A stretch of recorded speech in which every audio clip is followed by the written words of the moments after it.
আপনারা দেখছেন জবর খবর বাংলার স্পন্দন। इसकी लहर और उसकी लहर, अगर ऐसा है तो साफ साफ लिखें कि एडवर्टाइजमेंट है.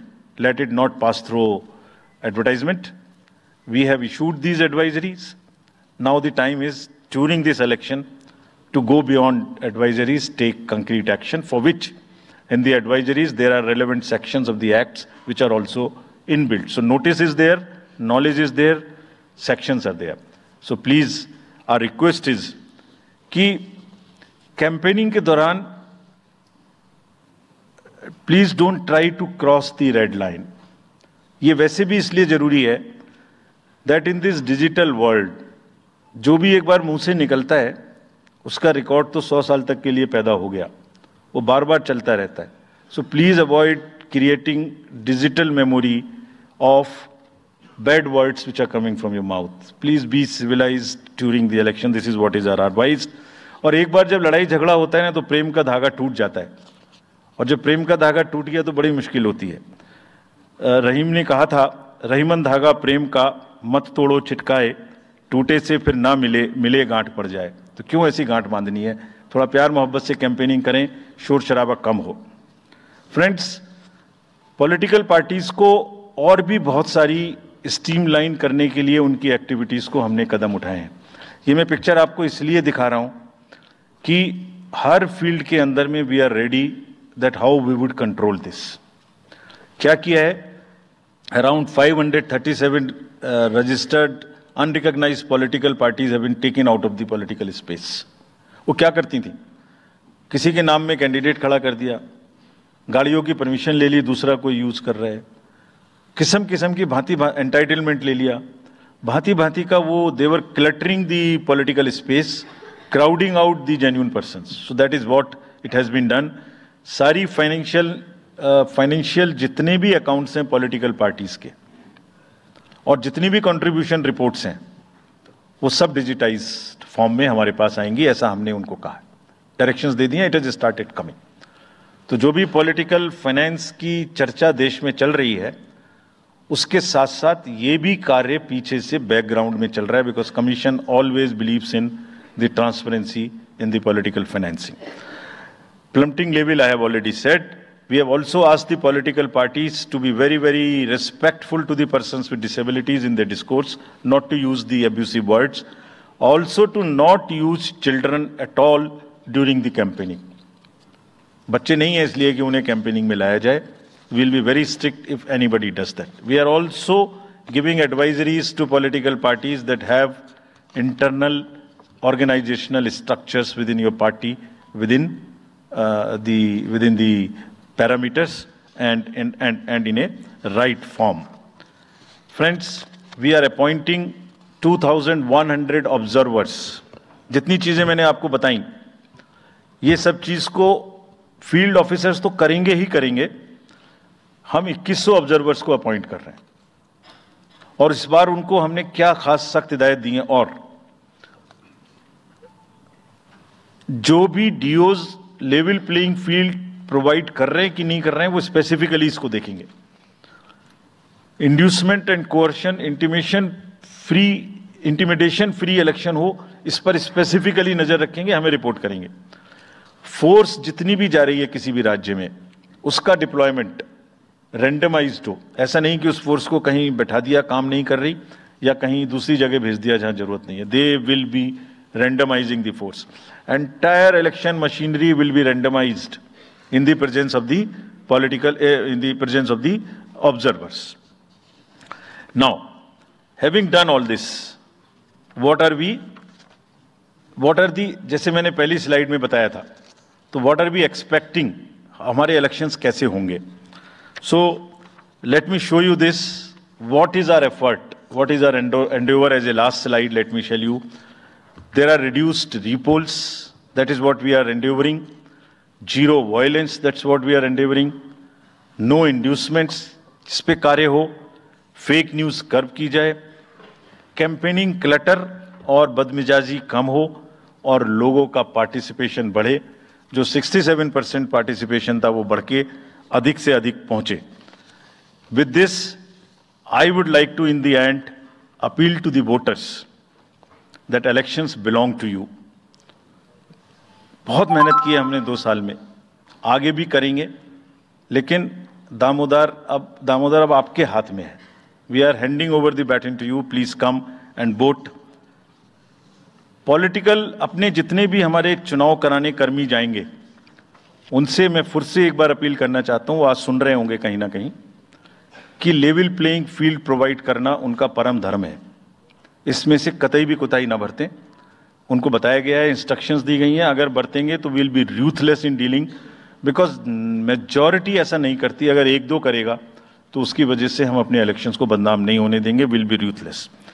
And lastly, my appeal to the political parties again.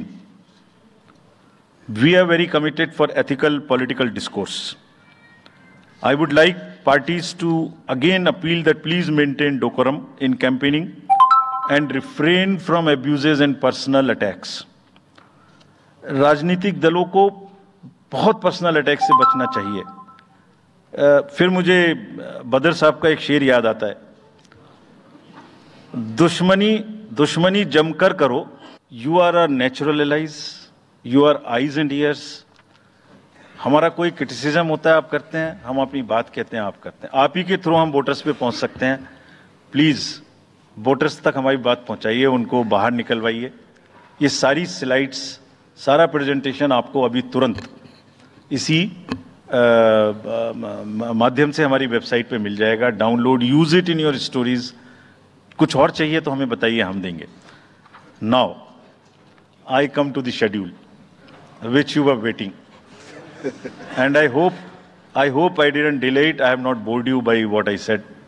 So now we'll be announcing schedule in 3 phases. First, for the by-elections.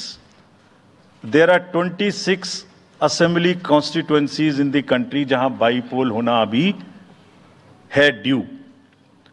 Bihar, Gujarat, Haryana, Jharkhand, Maharashtra, Tripura, Uttar Pradesh, waste Bengal, Telangana, Himachal Pradesh, Rajasthan, Karnataka, Tamil Nadu. इन सब राज्यों में बाई इलेक्शंस होना ड्यू है. आज तक की जितनी भी वैकेंसी थी बाई इलेक्शंस की, 26 की 26 हम पूरी कर रहे हैं, ताकि हमारे खाते में कोई भी वैकेंसी ना रहे. और ये उसी फेज में होंगी जिस फेज में पार्लियामेंट्री इलेक्शन उस पर्टिकुलर इलाके में हो रहा है. वो कब हो रहा है वो मैं आपको जब फेज आएंगी तो उसमें दिखा दूंगा. But all the 26 assembly constituencies will go to the by-poll, so that during this election itself we can complete this entire process. अगर आपने नोट कर लिया हो तो now I come to the assembly elections. साथियों, 4 राज्यों में assembly elections जैसे मैंने बताया था जून में खत्म हो रहे हैं. सिक्किम जो 2 जून को with 32 assembly seats, Odisha June 24th June with 147 assembly constituencies, Arunachal Pradesh on 2nd of June with 60 assembly constituencies, Andhra Pradesh on 11th June 24 with 175 assembly constituencies. These are the simultaneous elections to the parliament. They will be held simultaneously. They will also be held in the same phase where the parliament elections will be held.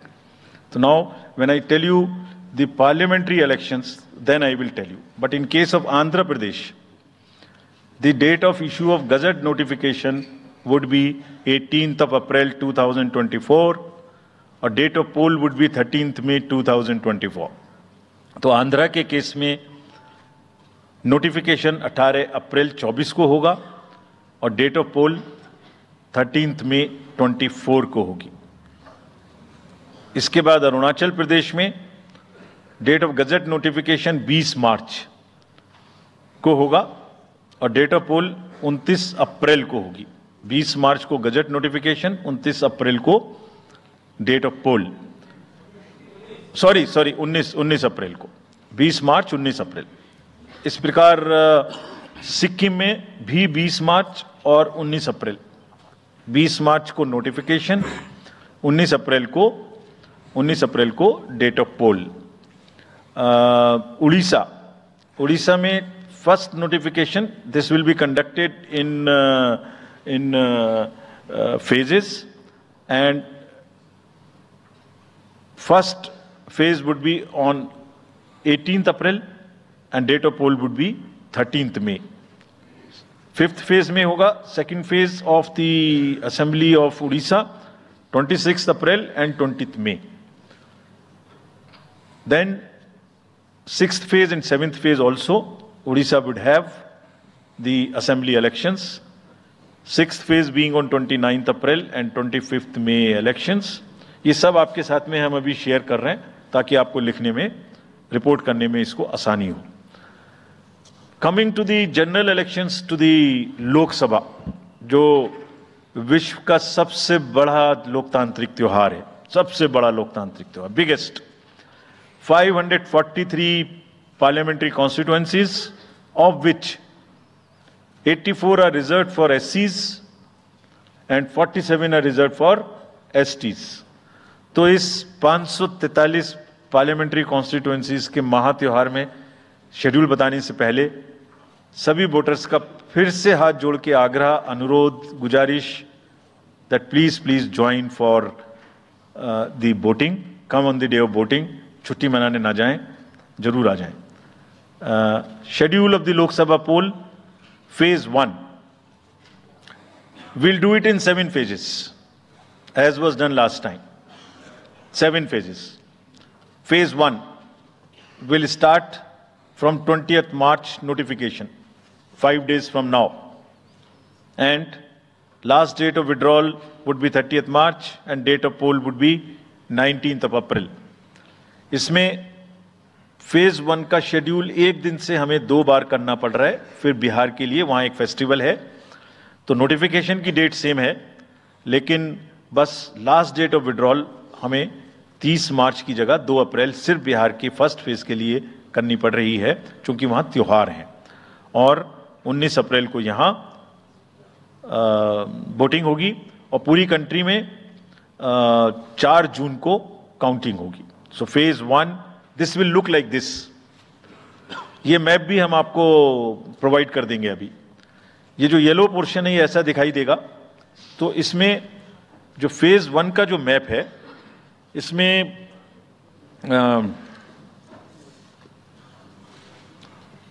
North east, नीचे Tamil Nadu, Rajasthan, centre में छत्तीसगढ़, मध्य प्रदेश और उत्तराखंड, और ऊपर में जम्मू कश्मीर की 1 parliamentary constituency. ये yellow first phase का आपके सामने में मैप है।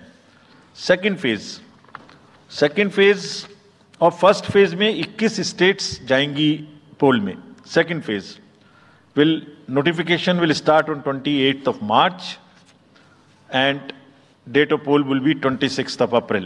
Similarly here, in case of J&K, because of the some holiday, the date of one day would be different, date of security of nomination would be different, but date of gazette notification और date of poll would be common.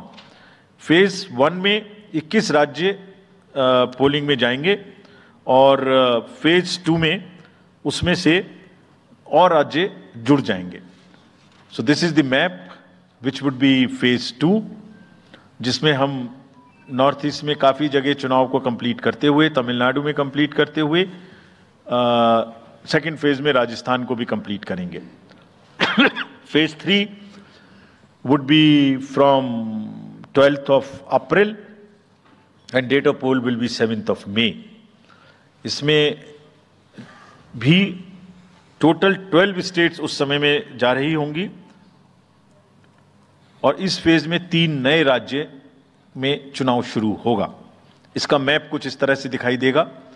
Rajasthan हम cover कर चुके होंगे, Tamil Nadu cover कर चुके होंगे, Kerala cover कर चुके होंगे, गुजरात इसमें कवर कर लेंगे, नॉर्थ ईस्ट पूरा कवर कर चुके होंगे और हम नए राज्यों को मिला के 3 इसमें नए राज्य भी जुड़ेंगे। 4th फेज में 18 अप्रैल को गजट नोटिफिकेशन होगा और date of polling would be 13 May. Date of counting in the entire country would be 4th June for all by-elections, for the assembly elections, for the parliamentary elections. इसका map कुछ इस तरह का दिखाई देगा। इस समय तक हम इसमें Telangana, Andhra, Orissa would start, and by that time, other than that, entire South India would be complete, entire Western India would be complete, Northeast would be complete. और 5th phase 26 अप्रैल से शुरू होगी और 20 मई तक चलेगी। 20 मई तक डेट ऑफ पोल होगी, बीच में नॉमिनेशन, स्क्रूटनी और विड्रॉल की डेट्स रहेंगी। Counting of course is 4th June. It will look like this, which is in front of you, and phase 5 में 49 constituencies will be going to the poll. Phase 6th में 57 constituencies will go to the poll, starting from the Gazette notification on 29th April and finishing on 25th May 2024. इसका map कुछ इस तरह का दिखाई देगा कि मोस्टली यूपी, बिहार, बंगाल, उड़ीसा और साथ में कुछ नॉर्थ का पोर्शन चालू रहेगा।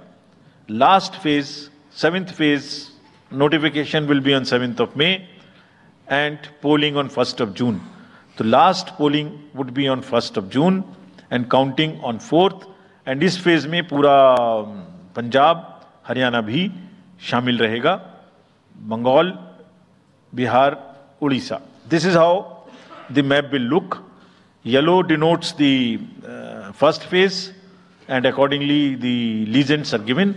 We will share this map also with you, ताकि आप इसे अपने साथ रख सकें, इसके हिसाब से देख सकें। ये भी कोशिश की है हमने, और अगर पूरी फेज वाइज हम पिक्चर दें, ये भी एक अच्छी स्नैपशॉट है, जिसमें फेज 1 में 102 कॉन्स्टिट्यूएंसीज, फेज 2 में 89, फेज 3 में 94, फेज 4 में 96, 49, 57, 57. So we'll start with the 102, the largest, slowly come down and finish northeast, move up from the south and finish the western area. तो इसमें वेदर और हर चीज़ का ध्यान रखते हुए काफ़ी सोचने के बाद ये शेड्यूल बनाया गया है। विद दिस जो सिंगल पोल डेट है वो 22 स्टेट में होगी। 2 राज्य 4 बार में जाएंगे, कर्नाटका, राजस्थान, त्रिपुरा, मणिपुर। 3 फेज में 2 जाएंगे, छत्तीसगढ़ एंड असम। 4 फेज में 3 जाएंगे, उड़ीसा, मध्य प्रदेश, झारखंड। 5 फेज में 2 जाएंगे, महाराष्ट्र एंड जम्मू कश्मीर। जम्मू कश्मीर की हर पार्लियामेंट्री कॉन्स्टिट्यूएंसी के लिए 1 फेज होगी। और 7 फेज में 3 जाएंगे, Uttar Pradesh, Bihar and West Bengal. With this friends, I and my address and thank you very much. Thank you, sir, for those detailed remarks. Please hold on. So, you raise your hands, हाथ खड़ा। জয়নগরে এই প্রথম সরকার অনুমোদিত 100 শয্যা বিশিষ্ট nursing home স্পন্দন maternity and nursing home. এখানে 24 ঘন্টা আইসিসিইউ, এনআইসিইউ, ডায়ালিসিস ও সকল প্রকার মাইক্রোসার্জারি, ইউরোসার্জারি সহ অত্যাধুনিক সিয়ামযুক্ত মডিউলার অপারেশন থিয়েটারে স্পাইন, ব্রেন ও অর্থোপেডিক রিপ্লেসমেন্ট সার্জারির সুব্যবস্থা আছে। এখানে সম্পূর্ণ বিনামূল্যে Swasthya Sathi, West Bengal health scheme ও অন্যান্য মেডিক্লেমের চিকিৎসা অপারেশনের সুবিধা পাবেন। Spandan maternity and nursing home, NABH accredited hospital, Thana cross road, Joynagar, Majilpur, Dakshin 24 Pargana. যোগাযোগ 03218228500 ও 9732607328 এবং 9647346036।